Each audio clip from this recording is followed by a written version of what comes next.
sitting at dinner on a Monday night after feeling really good, getting exercise over the weekend, going to my aerobics class on Monday at noontime, and all of a sudden I felt like someone had stabbed me in the back. And I felt like the knife was going in and out, and if I just made one small body movement, I'd get stabbed again. What happened was I was under a lot of pressure and pain.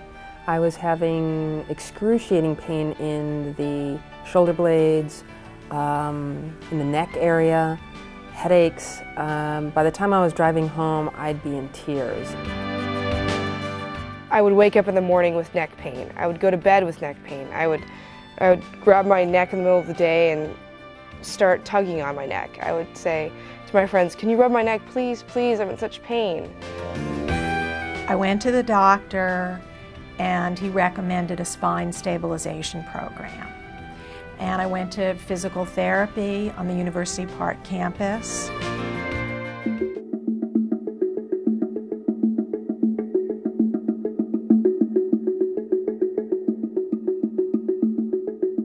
Hi, I'm Donna Golar, and I work in the physical therapy department. Hi, my name's Andy McDonald. I'm a physical therapist at the University Park Health Center. Hi, my name is Jackie Dilla. I'm the Director of Physical Therapy at the University Park Health Center, and I'm here to tell you something about your back. Your spine has 3 curves, one that goes in, one that goes out, and another one that goes in. The upper one is called the cervical lordosis, thoracic kyphosis, and a lumbar lordosis. And your back is actually 10 times stronger with these curves in it than without. So the goal with all motion is to maintain each one of these curves as much as possible. I thought that there was a big medical problem. I thought that maybe they could give me a prescription that would stop the pain. Maybe there was something swollen. They could give me some anti-inflammatories and that would help recuperate. I didn't think they were going to send me to physical therapy. Well, I expected what I've experienced in the past, which is a nice massage, a little heat treatment, a few stretches, and then I figured I'd be on my way. But it wasn't like that. The physical therapy department put me through like this workout, and I was sweating, and I was completely exhausted. And I learned more about my back and habits and maintaining good spinal health instead of just feeling good for a few days and then being on my way.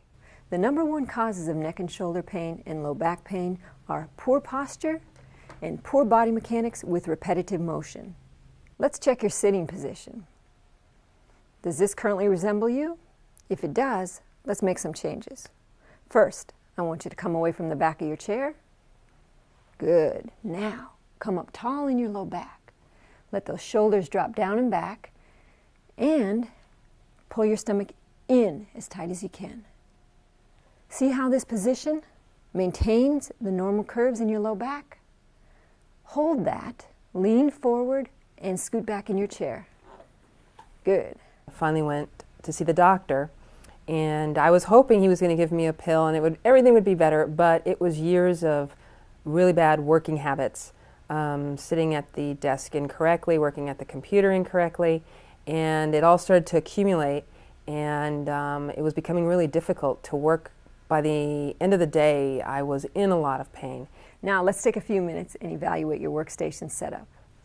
First, let's take a look at your sitting posture. We need to make some adjustments.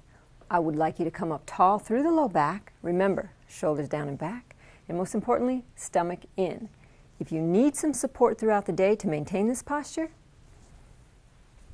go ahead and take a towel roll and place it in your low back area in order to give yourself some support throughout the day. I'd like you to look at your chair height. I want the adjustment such that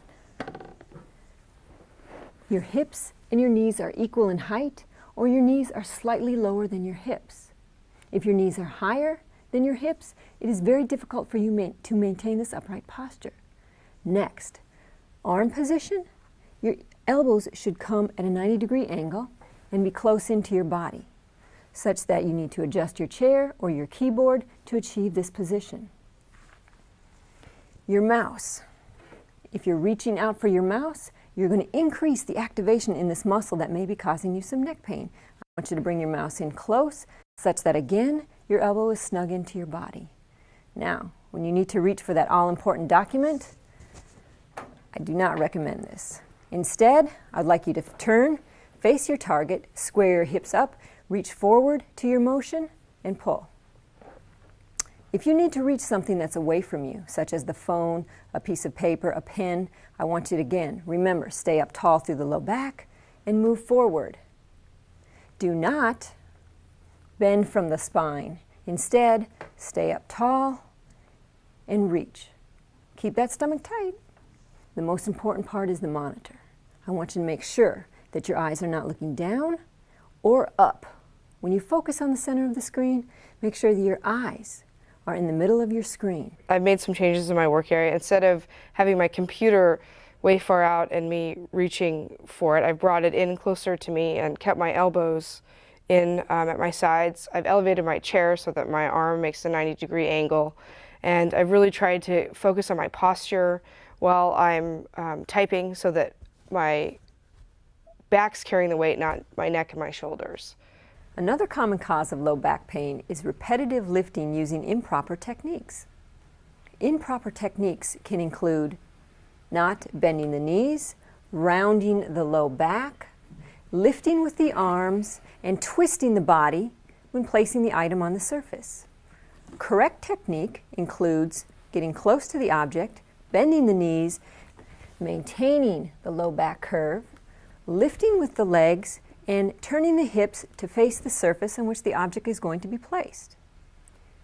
Use these correct lifting techniques for everything, lifting your backpack, laundry, groceries, books. Remember, it's not the weight that's going to injure your back, it's the motion. Every day and everywhere on campus, we see students, faculty, and staff demonstrating poor postural awareness. Let me show you how to adjust your backpack. A common mistake is the backpack is often worn up close, high on the neck and shoulders, causing additional strain in the neck, shoulder region, and low back area. The proper positioning is one such that the backpack is lowered down towards the waist. It allows the individual to stand more upright. There is a reduced strain on the neck and shoulders, and the lowering and the weight in the backpack will then cause the activation of the abdominal muscles. I've changed my backpack a lot by really not carrying too many things in it. Before, I used to just jam everything I could into my backpack, and it would probably weigh about 15 pounds. Now it's a lot lighter than it was before. A common mistake often made when carrying a briefcase or a purse is that either the purse or briefcase is worn on one shoulder. The shoulder is then elevated up toward the ear in order to support the weight of the briefcase or purse, making the shoulder height unlevel and a lot of tension in the neck and shoulder region. A solution to the single strap purse can be a double strap purse. Worn on both shoulders, the shoulders are free to relax down, they're equal in height, and she's ready to move about with her arms free. Both the portable office and the double strap purse are solutions that can assist in reducing neck, shoulder, and low back pain. A friend of mine that has problems with her back, and I was talking to her the other day, and she has a prescription for physical therapy, and she said, where should I go? And I said, well, go talk to Jackie. Her methods are a lot different than any other physical therapist that I've worked with, but they're the most effective. They saw how I was moving, they saw my posture, and then they developed a plan in how to get me back into shape and pain-free. Hi Steve, my name is Jackie. Hi Jackie, How thanks are for you? seeing me. No problem. What brings you in today? Well, I have a little back pain, Okay. like usual. Back pain, do you have any other problems that you're here for?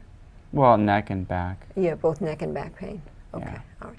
First visit, Jackie basically sat me down and pulled out an example of a spine and showed me all kinds of things that can happen when you have bad habits. If you sit in a really slouched position, you stretch out the ligaments and you stretch out the muscles, and sooner or later you'll get symptoms related to disc. So why is it more comfortable when we slouch? Because it's inactive. Your body's completely inactive. There's no muscle requirement whatsoever. It's those little micro traumas over time of poor posture, year after year after year, that create the symptoms that you now have. I told her, I said, I suddenly feel self-conscious that I'm not sitting right. She goes, well, this is the place to feel self-conscious.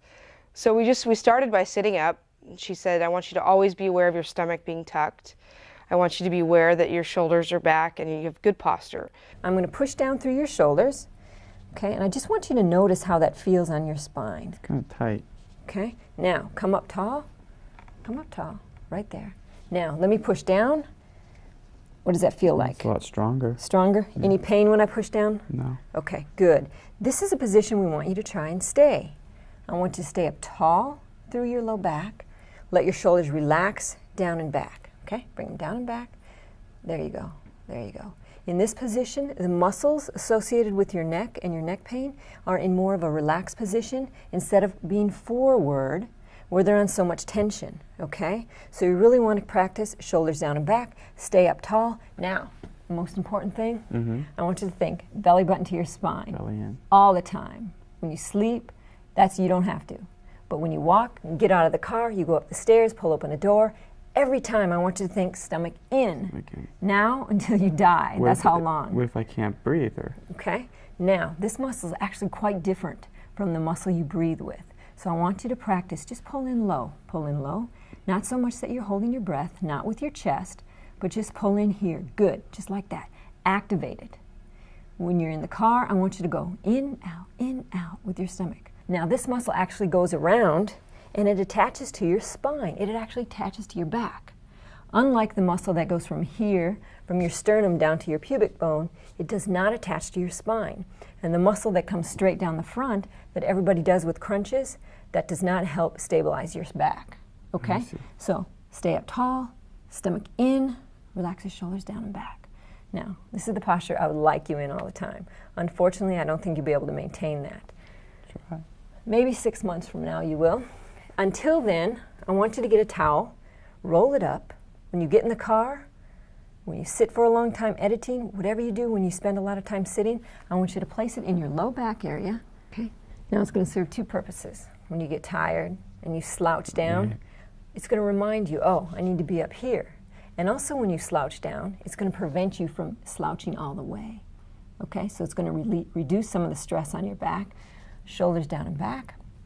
I guarantee you will, sooner than later, feel a lot of tension I do already. and up and down the spine right here. And it's going to be very fatiguing for you because now I've asked you to use those muscles. In this position, there's not much active. No. I need you to be up here in this position to activate And that'll go these. away after. We're going a to while. teach some simple exercises in order to improve your posture and increase your strength. I say to myself when I'm walking, when I'm sitting, when I'm in my car driving, belly button to spine, shoulders back. I carry myself differently. And when I don't do it, I find that I'm not as comfortable. And then she gave me exercises to do, exercises and stretches, and just said, do this for a week, 2 times a day, adjust your habits, take some kind of towel or roll and put it behind your back when you're studying and when you're sitting there in class. So I started to do all that. The first exercise you're going to do is called marching. You're going to lie down on your back, and just like during the postural exercises, the most important part of the whole exercise is to bring your belly button back in towards your spine. I want you to squeeze the belly button in towards your spine, push your back down flat into the table. And I want you to march with your right leg so it comes about 2 inches off the ground, switch to the left. Now the most important part of doing this exercise is keeping the pelvis stable. I don't care if you do 2, I don't care if you do 30. I want you to do as many as you can until the muscles around your trunk fatigue and you can't hold it stable.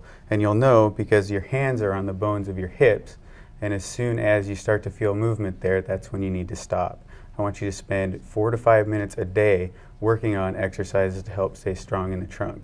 When you can do it the whole way through, if it's too easy and you're able to stay solid through your pelvis, the next progression, instead of just marching up and down, is to lift your leg and straighten it out, and then come back and switch again, right, left, right, left. And I only want you to put your leg out as far as you can, keeping your back down on the table and your pelvis stable. The next step in the progression is to lift your legs up off the table so your knees are pointed straight up at the ceiling. And then from this position, instead of lifting up, I want you to drop your leg down toward the table. And again, switch right, left, right, left. And you can see, keep that belly button in tight. As soon as you start to lose it and you can't stay stable, then take a break. But I want you to again build so that you can do this holding the pelvis stable for at least 4 to 5 minutes a day, working on keeping that belly button in tight. Before we go any further, are you slumping again? Sit up straight, stomach in. The exercise you're going to do laying on your stomach is called the prone straight leg raise. First of all, make sure you put a pillow underneath your stomach so you don't hyperextend your back. I don't want there to be a huge curve in your back so that it's real deep in that direction. I want the same natural curve of your back, so you can use a pillow to help support that. Again, hands are right on the hip bone so you can feel for movement of your pelvis. Your stomach is in tight, belly button back towards your spine the whole time. Then, holding that position, you're going to lift so your knee comes about 2 to 3 inches up off the floor. Hold it for a 5 count and switch legs. And again, you will alternate which leg you're going to, keeping your stomach tight and making sure that as you lift your leg, you can't feel the bones of the pelvis coming into your fingertips. That means that you're not holding it strong enough. When you can't hold it anymore, take a break. That means you're fatigued. Again, work on this exercise for 2 to 3 minutes. Stomach is nice and tight. Fingers are on the pelvis, holding for a 5 count, right to left, right to left. The first exercises that I did looked initially like they were going to be simple, but when we did the repetitions, I realized I was going to be using muscles, particularly stomach muscles, that I'd never used before in my life. The very first time, I have to be honest, I was, I don't want to do this, I want a pill, I want it to be over with quickly. The first time I started the exercises out at home, I was totally exhausted. I've been doing exercises for years with weights and all kinds of stretching, but this was just exhausting. I really had to stick with it and not give up. Now let's do some exercises to help decrease the stress in your neck and get strong between your shoulder blades. The first exercise is a stretch for the muscles around your neck. What you're going to do is take your hand and put it behind your back so that your shoulder is nice and stable. You're going to start by tilting your head away toward the side and down until you feel a stretch throughout the neck. You may have to tilt your head down a little more. It may be a little bit more to the side. Whatever position you can get into where you feel the most stretch through this area is just fine. I want you to hold that stretch for 30 seconds, 3 times, several times per day, anytime you feel tension in your neck. Now let's do a couple exercises to help you get strong back in between your shoulder blades to support your posture. Then she stood me up and she had me lift 2-pound weights or 3-pound weights, kind of over my head. And I was exhausted. I'm used to lifting, 20 or 30 pounds, and I couldn't believe it. And she had me do 3 sets of 30 seconds. As with the other exercises, the most important thing is to keep good posture. Your stomach is in towards your spine. You're going to start with your shoulder blades right out at your sides and your shoulder blades squeezed back together. Push up toward the ceiling, maintaining that position of your shoulder blades throughout. So you're just going to push up and down. 3 sets of 15 with whatever weight that you can find around the house. If you don't have weights, that's fine. You can use cans of soup or vegetables or whatever you have around the house that weighs a couple of pounds. If you start to experience any pain or fatigue during this exercise, go ahead and stop, even if you don't get to number 15. The numbers aren't as important as it is to maintain good form throughout. The second exercise you're going to do is called shoulder abduction. You're going to start with your arms extended at 90 degrees, your shoulder blades squeezed together, and lift up until you get to 150 degrees and back down.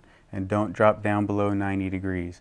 Your shoulder blades are pinched back and together the whole time, and you're not letting these come up and pinch towards your ears. If you do, that means your muscles are fatigued. Stop and take a break. And then I did the exercises, and they hurt, and it was hard. In the beginning, I was thinking, this isn't going to do anything. But in reality, it was the best thing that could have happened. For those of you who currently are not experiencing any symptoms, please use these exercises as a preventative measure. This is the key to a strong and healthy back. Remember, sit up tall, shoulders down and back, stomach in. It was easy to be motivated because I felt such a tremendous relief. After a couple of weeks, I could feel that my movements were better, I was happier. I was a couple times coming home and realizing, oh, I'm not in pain. After just a couple weeks working with physical therapy, I've made better changes. I'm more aware of things. I'm more aware of my stomach hanging out and my posture and sitting up straight, and working on my exercises and stretching so that it's a life choice, it's a life change. It's not just a cure the immediate problem, it's getting to the root of it. And I think that's what's been great. So I find that I'm more productive at work and on a personal level too. So it's really helped me out a lot. It's really helped me out a lot. It made me a much happier person. Now that you've had a little spine tuning, we hope that you'll be able to incorporate these exercises and postural changes into your daily life. I have noticed more in these last few weeks than I have in the last few years. Physical therapy has given me skills that will last me for the rest of my life. Well, I think the most important thing, at least for now, is the backpack, really reducing the load. I know you're supposed to carry the little wheelie thing, but it's not really an option, so I just dump as much stuff out of my backpack as possible. The other thing that I've learned is when I'm in class, really sitting up straight, keeping my stomach in, and that works my stomach muscles beyond belief. Then I keep my shoulders in good posture. And then the other thing I do is I carry with me some kind of shirt or sweatshirt, and I roll it up and I put that behind my back as a way of having some kind of support, so that when I do get lazy, there's something there to remind me, you're slouching, you're slouching. And the other thing I've learned is that a lot of people have terrible back problems, and it's because they're not sitting up straight, they're not holding their stomach in, they don't have good healthy backs. And I really want a healthy back, so those are the things that I've learned to help me do that. We have a handout for you to take with you that will outline these exercises that we've discussed in the video. On behalf of all of us in the Physical Therapy Department and the USC University Park Health Center, we'd like to thank you for sharing your time with us.